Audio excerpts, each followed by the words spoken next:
Capítulo 11. Desarraigar la raíz más profunda. En cierta ocasión, mientras me preparaba para predicar, el Señor me mostró en una visión interior una planta enferma, donde cada una de sus hojas representaba una enfermedad en particular. Pero realmente me levanté y observé cuando Él me mostró las raíces de la planta. Algunas de las raíces estaban justo debajo de la superficie de la tierra y se podían desarraigar fácilmente.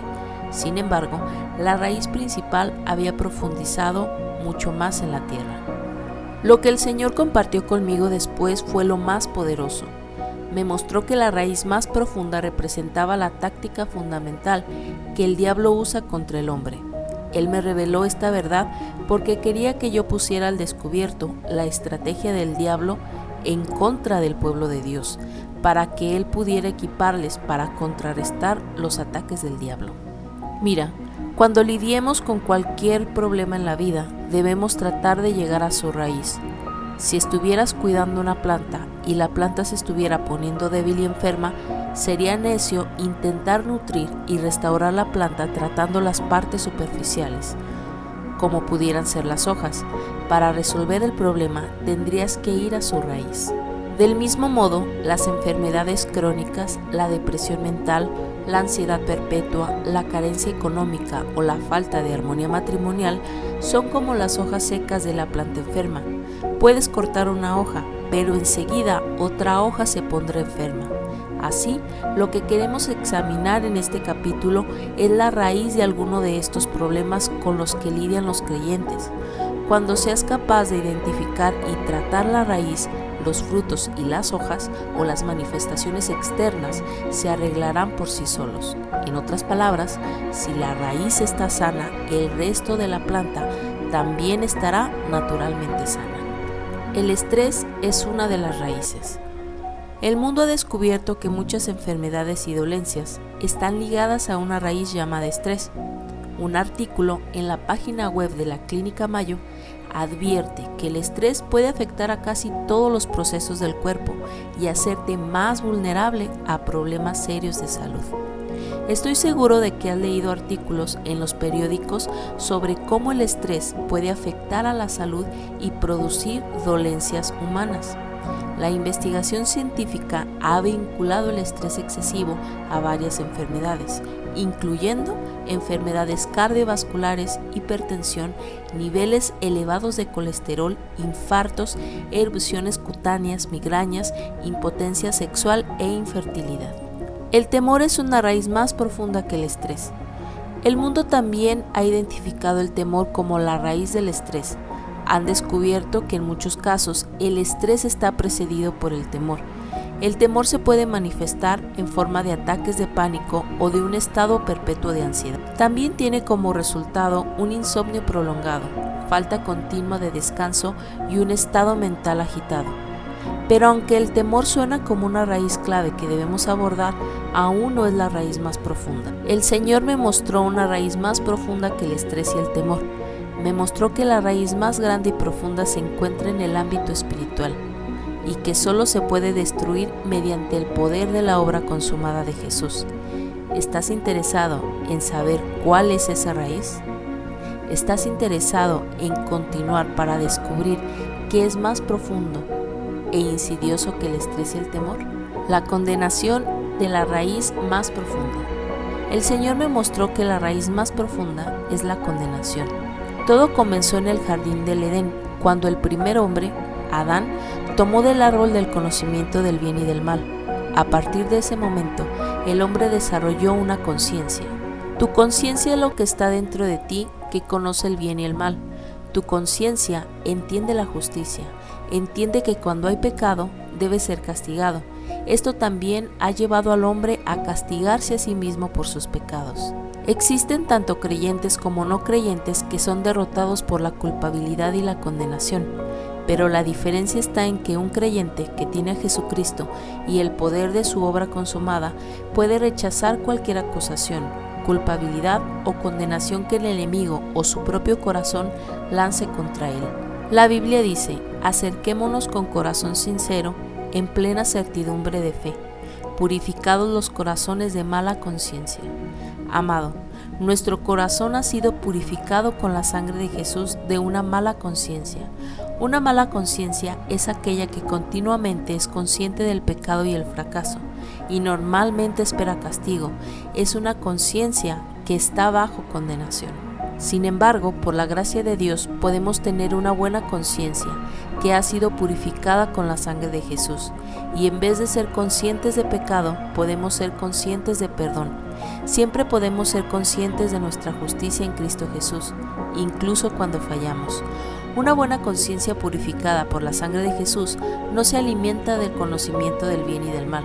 Una buena conciencia se alimenta de la vida de Cristo y te da confianza para acercarte a Dios con un corazón sincero, en plena certidumbre de fe, de que Dios no está enojado contigo.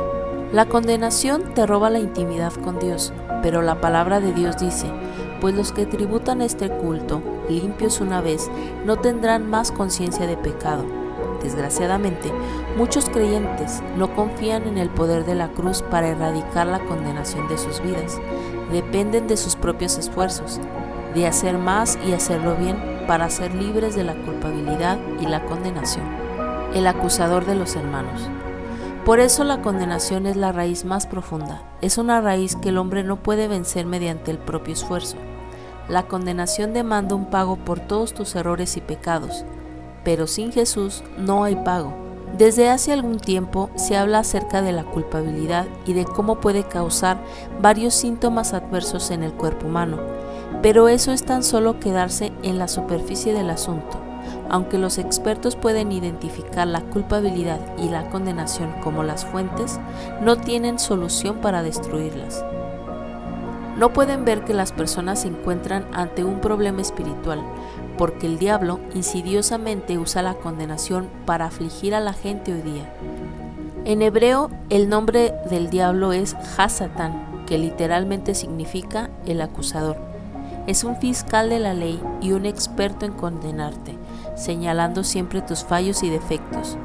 Por eso la Biblia le llama el acusador de nuestros hermanos. Incluso cuando haces algo bien, el acusador te dirá: no es suficientemente bueno. Como el constante sonido del agua que cae, seguirá acusándote y lanzando condenación sobre ti. Su mayor logro será volcar acusaciones sobre tu vida y que no las puedas detectar. En muchas ocasiones, los creyentes bajo condenación incluso piensan que es el Espíritu Santo quien les está convenciendo de sus pecados y señalando sus errores. Comienzan a albergar pensamientos negativos sobre sí mismos. Comienzan a creer que debieran tener pensamientos negativos sobre sí mismos por todos sus pecados y su indignidad. Así, el mayor logro del diablo, producir condenación en tu vida, escondiéndola en una niebla de engaño para que seas la última persona en pensar que estás bajo condenación. Algunas personas a las que he aconsejado por estar bajo condenación me han dicho: Pastor Prince, no tengo un problema de condenación, solamente estoy bajo estrés. No niego que el estrés sea un problema genuino. De hecho, tengo varios sermones sobre cómo vencer el estrés, uno de los cuales es una serie de éxito llamada Live the Lad Good Life. Pero lo que estoy diciendo es que en muchos casos hay una raíz más profunda que el estrés o el temor, y esa raíz es la condenación. Las tácticas más efectivas del acusador son siempre muy sutiles. El mundo no tiene solución para sus tácticas, pero como creyentes nosotros sí las tenemos. Tenemos el poder de la obra consumada de Jesús. Su sangre fue vertida y Él fue condenado por nosotros, para que no tengamos que vivir en condenación. ¿Te da el Espíritu Santo convencimiento de pecado? Pero Pastor Prince, ¿cómo puedo diferenciar entre el Espíritu Santo convenciéndome de pecado y el acusador lanzando condenación sobre mí? Esta es una buena pregunta y la respuesta es verdaderamente simple. Ahora bien, presta atención a esto porque te liberará. El asunto principal es que el Espíritu nunca te da convencimiento de tus pecados. Él nunca señala tus fallas. Te desafío a encontrar un versículo en la Biblia que te diga que el Espíritu Santo ha venido para darte convencimiento de tus pecados. No encontrarás ninguno. El cuerpo de Cristo está viviendo en derrota porque muchos creyentes no entienden que el Espíritu Santo está en ellos para convencerles de su justicia en Cristo. Incluso cuando fallas, Él sigue presente en ti para recordarte que la sangre de Jesús te está limpiando continuamente. Ese es el Espíritu Santo. ¿No estás de acuerdo conmigo en que no necesitas al Espíritu Santo para señalar tus errores y decirte cuando has pecado? Vamos, tu cónyuge ya hace un buen trabajo al respecto. Incluso los no creyentes, que claramente no tienen el Espíritu Santo en ellos, son muy conscientes de cuando han fallado porque también tienen conciencia. No necesitas la ayuda de nadie para conocer tus pecados. Ya eres consciente de ellos porque tienes una conciencia. No se necesita una revelación del Espíritu Santo para ver que has fallado. Sin embargo, cuando sabes que has fallado, lo que sí necesitas es que el Espíritu Santo te dé convencimiento de tu justicia. Necesitas que te muestre que aunque has fallado, sigues siendo la justicia de Dios en Cristo. Saber y creer que Dios te sigue viendo como justo aun cuando has pecado, ciertamente demanda una revelación del Espíritu Santo. ¿Puedes decir amén a esto? De hecho, la gracia inagotable de Dios en nuestras vidas y el poder de la cruz solo se pueden entender por revelación. Por eso, un no creyente nunca puede ser convencido de justicia. Este privilegio está reservado para ti y para mí, creyentes nacidos de nuevo que han sido gloriosamente lavados por la sangre de Jesús. Entender la obra del Espíritu Santo. Pastor Prince, ¿y qué hay de Juan 16:8? ¿No dice que el Espíritu Santo vino para convencer al mundo de pecado? Estoy contento de que saques este versículo. Vamos a examinarlo juntos. Juan 16, versículo 8 al 11. Y cuando Él, el Espíritu Santo, venga, convencerá al mundo de pecado, de justicia y de juicio. De pecado por cuanto no creen en mí, de justicia por cuanto voy al Padre y no me veréis más, y de juicio por cuanto el príncipe de este mundo ha sido ya juzgado. Es importante que siempre leamos los versículos de la Biblia en su contexto. Muchas personas terminan malinterpretando versículos de la Biblia porque no hacen esto. Una manera de leer la Biblia en su contexto, y este es un principio clave de interpretación bíblica, es identificar de quién están hablando los versículos. ¿De quién estaba hablando Jesús en Juan 16:8? ¿Estaba hablando de los creyentes o de los no creyentes? Cuando dijo que el Espíritu Santo vendría para convencer al mundo de pecado por no creer en Él, está claro que se refería a los no creyentes porque son del mundo. Y observa que el Espíritu Santo no convence al mundo de pecados, plural. El Espíritu Santo solo convence al mundo de un pecado, singular. Y es el pecado de la incredulidad, el pecado de rechazar a Jesús y no creer en su obra consumada. Jesús murió por el mundo entero, pero eso no significa que el mundo entero sea salvo automáticamente. Cada individuo debe tomar la decisión personal de recibir a Jesús como su Salvador. Nacer en una familia cristiana no te hace automáticamente ser un cristiano nacido de nuevo, así como entrar en un McDonald's no te hace ser una Big Mac, ni estar en un garage te hace ser un auto. No, cada persona debe tomar la decisión personal de recibir a Jesús como su Salvador. Así, el Espíritu Santo está presente para convencer a los no creyentes de ese pecado de incredulidad. Pero cuando la gente saca Juan 16:8 de su contexto adecuado, comienzan a creer de forma errónea que el Espíritu Santo está aquí para convencer a los creyentes de sus pecados. Como dije antes, ninguno necesitamos ayuda en ese aspecto. Todos sabemos bien cuando hemos fallado. Si el Espíritu Santo nunca convence al creyente de sus pecados, entonces, ¿de qué te convence? Jesús dice que el Espíritu Santo te convence de justicia, por cuanto voy al Padre y no me veréis más. Ahora bien, ¿a quién se refería Jesús aquí? Claramente, con el uso de la segunda persona del plural, veréis, Jesús estaba refiriéndose a sus creyentes, representados por los discípulos a quienes hablaba. Esto nos dice que el Espíritu Santo fue enviado para convencer a los creyentes de justicia. Ahora bien, ¿Eres justificado por tus obras o por la fe en Jesús? A estas alturas deberías saber que eres justificado por fe, porque justicia no es hacer lo correcto, sino ser lo correcto delante de Dios, por haber creído correctamente. Por eso cuando fallas, el Espíritu Santo viene para convencerte y recordarte que eres la justicia de Dios gracias a Jesucristo. Él está presente para recordarte la frase principal del nuevo pacto, que Dios será propicio a tus injusticias y nunca más se acordará de tus pecados y de tus iniquidades. El Espíritu Santo es tu consolador. Fue enviado para vivir en ti con el fin de ayudarte, no para gruñirte y señalar todas tus faltas. Nadie puede vivir con un gruñón. El Espíritu Santo no es un gruñón.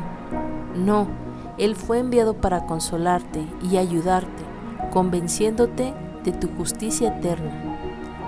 Pensar bien sobre lo que es correcto y dejar de pecar. Me he encontrado con ministros que no enseñan a los creyentes que son la justicia en Cristo, porque temen que los creyentes pequen libremente cuando sepan esta verdad. Una vez conocí a un ministro que me dijo que tras oír mis sermones, examinó las Escrituras y confirmó que en verdad somos justificados gracias a Jesús y no por nuestras propias obras. Pero me dijo que no podía predicar eso porque temía que si los creyentes sabían que son justos para siempre, se irían y pecarían. Eso es triste, porque el poder para vencer el pecado se encuentra en saber que eres justo. Cuando un creyente lucha con el pecado, es un caso de identidad errónea. Piensa que aún es un pecador sucio y como resultado seguirá viviendo como un pecador sucio. Pero cuando más vea que no ha sido justificado por sus obras, más será capacitado para vivir rectamente. Los creyentes luchan con el pecado en la actualidad precisamente porque no se dan cuenta que son justos. La Biblia dice: piensen bien sobre lo que es correcto y dejen de pecar. Esto significa que cuando más cuenta se dé un creyente de que sin duda es justo, más comenzará a comportarse como una persona justa. Es tiempo de pensar bien sobre lo que es correcto. Ahora, haz el compromiso de memorizarlo. Creer lo correcto lleva a vivir de forma correcta. Dilo en voz alta conmigo, porque es una revelación poderosa que no te puedes dar el lujo de pasar por alto. Creer lo correcto siempre lleva a vivir de forma correcta. Para entender esta verdad tienes que darte cuenta de que todo lo que ves en la creación salió de la esfera espiritual. Dios, que es espíritu, habló para dar existencia a las cosas que creó. Del mismo modo, mucho antes de que tu bendición se manifieste físicamente, está primero en tu espíritu. La Biblia dice: el hombre bueno del buen tesoro del corazón saca buenas cosas. En otras palabras, tu vida hoy es un reflejo de lo que ha estado escondido y que has llevado en tu corazón durante todo este tiempo. Por tanto, si no quieres que tu vida siga igual, la solución no es cambiar tus circunstancias, la solución es cambiar tu corazón, cambiar lo que crees. Amigo, para cada área de debilidad, fracaso y derrota que pudieras estar experimentando ahora, te aseguro que ha habido alguna creencia errónea en esa área. Examina las Escrituras buscando a Jesús y la verdad. Tu respuesta radica en creer lo correcto. Durante generaciones, el cuerpo de Cristo ha sido derrotado y sitiado constantemente por la condenación de parte del acusador, porque creen erróneamente que el Espíritu Santo convence a los creyentes de sus pecados. Comienza a creer correctamente hoy. Lee este capítulo una y otra vez. Medita en los versículos que te he enseñado. Deja que la verdad profundice y te libere mediante el conocimiento de que el Espíritu Santo es tu consolador, dado por Dios para convencerte de tu justicia. Eres la justicia de Dios en Cristo. Creer lo correcto te lleva a vivir de la forma correcta. Un testimonio. Hay un hermano precioso en mi iglesia que su vida comenzó a cambiar por completo cuando recibió a Jesús como su Señor y Salvador. Sin embargo, luchaba aún con el hábito de fumar. Había estado fumando durante muchos años y no pasaba un solo día sin que al menos fumase una caja de cigarrillos. Me compartió que se sentía realmente fatal cada vez que fumaba. Sentía condenación y oía constantemente la voz del acusador bombardeándole con sus acusaciones. ¿Cómo te puedes llamar cristiano? Mira, sigues siendo un fumador. Abandona, no eres digno de ser cristiano, eres un hipócrita.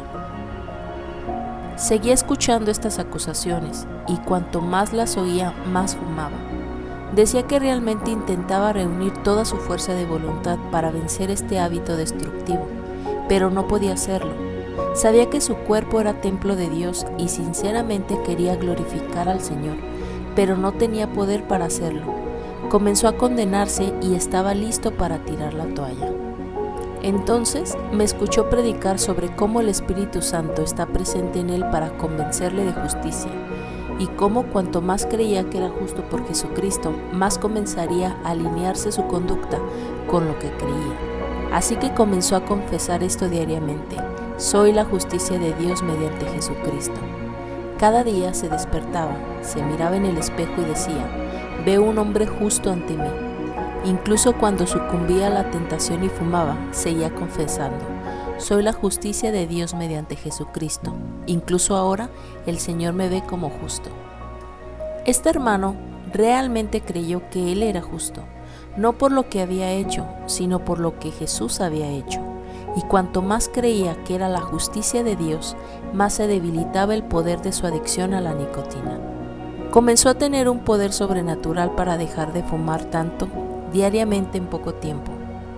Comenzó a reemplazar la voz del acusador que decía: eres un hipócrita. ¿Cómo te puedes llamar cristiano? Por la voz del Espíritu Santo que declaraba: eres justo a los ojos de Dios. Dios te ve tan justo como Jesucristo hoy. La voz del Espíritu Santo cada vez sonaba más y más alto hasta que se ahogó por completo la voz del acusador.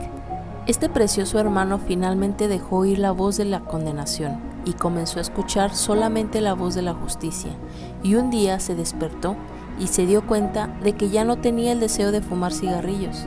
Fue liberado de su hábito destructivo simplemente creyendo la voz del Espíritu Santo y viéndose como la justicia de Dios cada día.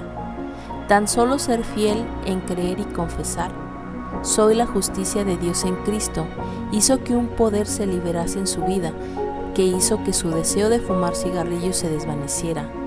Esto es poderoso, amigo. Su gracia es mayor que tus adicciones. ¿Estás agobiado por una adicción hoy? Puede que sea fumar, pornografía, alcohol, drogas o el juego. Sea lo que sea, amigo, la gracia de Dios es mayor que cualquier adicción en tu vida. Su gracia se tragará tu adicción. Hoy es tu día de libertad y liberación. Hoy es el día en que el Señor te liberará de toda mentira, culpabilidad y condenación que el acusador haya estado bombardeando sobre ti. Ahora quiero hacer esta oración contigo. Señor Jesús, gracias por la cruz. Gracias porque cuando moriste por mí, tu sangre me limpió de todas mis injusticias y de todos los pecados de toda mi vida. Tú eres mi Señor y Salvador. Te doy hoy todas mis adicciones. Estoy harto de que el acusador me derrote y me condene. Hoy confieso que por la sangre de Jesucristo, ahora soy la justicia de Dios, por la fuerza y el poder sobrenatural del Espíritu Santo que está presente para convencerme de mi justicia. Me acordaré todos los días de que soy la justicia de Dios mediante Jesucristo. Amén. Cuando comiences a creer que eres justo al margen de tus obras, la voz del acusador que viene a condenarte ya no tendrá más dominio sobre tu vida. Estoy deseando escuchar tu testimonio de cómo el Señor te ha librado de tu adicción. La información de contacto del ministerio está al final de este libro. Escríbenos. Vamos, amigo, es tiempo de pensar en lo correcto y no pecar más. Creer lo correcto lleva a vivir de la forma correcta. Cree que eres justo y comenzarás a vivir como un hombre de Dios justo o una mujer de Dios justa. Puede que la condenación sea la raíz más profunda, pero hoy has encontrado la solución. Solo creer que eres la justicia de Dios por Jesucristo. ¿Hay juicio para el creyente? Basándome en Juan 16, he establecido que el Espíritu Santo vino para convencer al mundo, los no creyentes, del pecado de no creer en Jesús. Pero para el creyente, el Espíritu Santo vino para convencerle de su justicia en Cristo. En la actualidad hay algunos creyentes que creen que el Espíritu Santo está en ellos para convencerles no solo de sus pecados, sino también de la ira y el juicio de Dios hacia ellos. Esto tampoco es cierto. He establecido en el capítulo anterior que la ira y el juicio de Dios por todos tus pecados ya ha sido ejecutada sobre el cuerpo de Jesús cuando fue crucificado en la cruz. Entonces, ¿qué juicio queda para el creyente hoy? Cuando Jesús dijo, de juicio, por cuanto el príncipe de este mundo ha sido ya juzgado, ¿a quién se estaba refiriendo? ¿A los creyentes o a los no creyentes? La respuesta es a ninguno de ellos. Se refería al príncipe de este mundo, como claramente lo dice el versículo. Entonces, ¿quién es el príncipe de este mundo? El príncipe de este mundo es el diablo, el acusador mismo. Cuando Dios creó a Adán y Eva, les dio dominio sobre el mundo, pero cuando Adán pecó, le entregó este dominio al diablo. Por eso vivimos hoy en un mundo caído, donde vemos enfermedades, dolencias, guerras, terremotos e inundaciones a nuestro alrededor. Estas no son las obras de Dios, son las obras del diablo. Jesús no vino para destruir vidas, sino para salvar vidas. Por eso, cuando veas algo destructivo en el mundo, debes saber que es la obra del príncipe de este mundo. Pero ¿sabes algo? Su tiempo en este mundo se está acabando y nos estamos acercando cada vez más al día en que Jesús volverá a buscarnos. Amigo, hemos visto en este capítulo que el Espíritu Santo ha venido en primer lugar para convencer a los no creyentes del pecado de incredulidad. En segundo lugar, para convencer a los creyentes de justicia al margen de las obras. Y en tercer lugar, para recordarnos que el diablo ya ha sido juzgado en la cruz. Esto es interpretar correctamente la palabra. La confusión se produce cuando los creyentes leen las Escrituras y no interpretan correctamente a quién se está dirigiendo el que habla. Toda la palabra de Dios está escrita para nuestro beneficio, pero no toda ella fue escrita para nosotros. El Espíritu Santo nunca te llamará hipócrita, ni te dirá qué clase de cristiano eres. Esas son las palabras del acusador, cuya estrategia es volcar condenación sobre ti, para descalificarte y hacerte sentir indigno de entrar en la presencia de Dios. Al Espíritu Santo se le llama el Consolador. Está aquí para consolarte y señalarte a la cruz de Jesús cada vez que fallas. Lo único de lo que te convencerá es de tu justicia en Jesucristo. Hoy, amado, cree que eres la justicia de Dios en Cristo. Comienza a caminar en la libertad de la condenación que Cristo ha comprado para ti y disfruta de las bendiciones que están sobre la cabeza del justo. Gracias por escucharnos. Te invitamos a que te suscribas, des manita arriba y nos ayudes a compartir. Gracia y paz.